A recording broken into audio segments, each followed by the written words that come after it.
नमस्कार प्रणाम। हम आपके भाई हीरा पाठक अपन तमाम भोजपुरिया समाज के पैर छू के प्रणाम करतनी। आई एगो लाल बिहारी लाल जी के लिखल एगो गीत आप सभी के बीच पेश करे जा रहा बानी। कोनो टोटी हुई ओके अपन भाई समझ के माफ करो।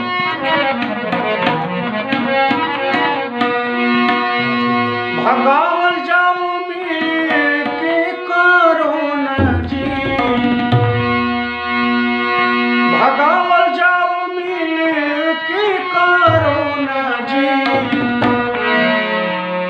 घरे घरे लुकाई रहे राम, घरे घरे लुकाई रहे राम। भगावल जाऊ में के करो न जी, भगावल जाऊ में के करो न जी, घरे घरे लुकाई रहे राम,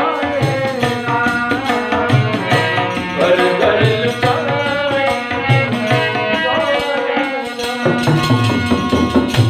हाथ मिलावाला से पहले जहान में, हाथ मिलावाला से पहले जहान में, और नमस्ते अब राखो बात ध्यान में, और नमस्ते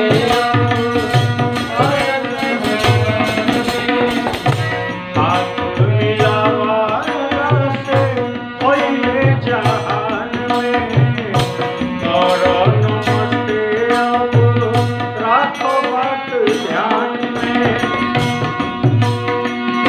ना कोई भइली कोना कोना जी, ना कोई भइली कोना कोना जी, घर घर लुकाए रहे राम, घर घर लुकाई रहे राम।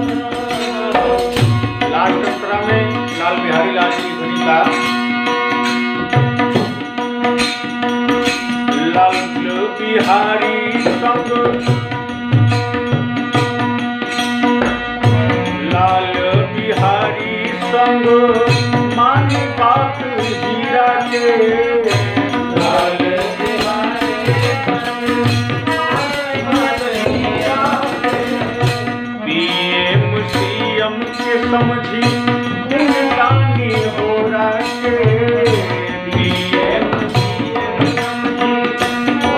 समझी हो रखे, लाल बिहारी संग मानी बात हीरा के, पीएम सीएम के समझी हो रखे, घर